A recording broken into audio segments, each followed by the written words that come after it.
In today's video, I'm going to teach you how to block pop-up websites on Google Chrome. By the end, you'll know exactly where the setting lives and how to make sure Chrome keeps unexpected pop-ups and sneaky redirects out of your way.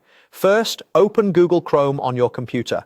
Look toward the top right corner of the browser window and click the three dots, sometimes called the More menu. From that menu, choose Settings. This opens Chrome's control center where you manage how the browser behaves. On the Settings page, look at the left-hand sidebar and select Privacy and Security.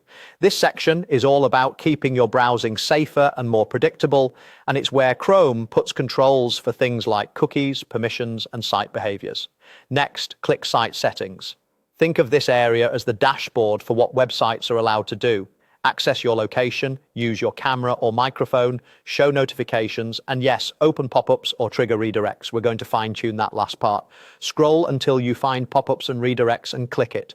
Pop-ups are those additional windows or tabs that open on top of your current page, often without you asking. Redirects are when a page automatically sends you to a different site. While these can occasionally be useful, they're also common tactics used by intrusive ads and shady websites, so blocking them is a smart default. Now, choose Don't Allow Sites to Send Pop-ups or use redirects. In many cases, Chrome may already have this set to blocked, but confirming it here ensures the browser will stop most unwanted interruptions.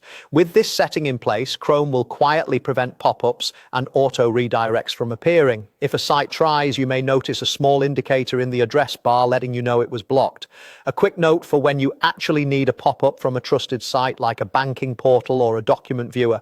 The same pop-ups and redirects page includes controls where you can manage exceptions. That way, you can keep pop-ups blocked everywhere by default, but still allow them on specific sites you trust when necessary. That's it. You've tightened Chrome's defenses against pop-ups and redirects. If you still encounter issues, remember that some interruptions can come from other sources, like browser extensions or site notifications, which are controlled elsewhere in settings. But for pop-ups and redirects specifically, this is the place to manage them. Thanks for watching. Keep these steps in mind and enjoy a cleaner, safer browsing experience with fewer distractions.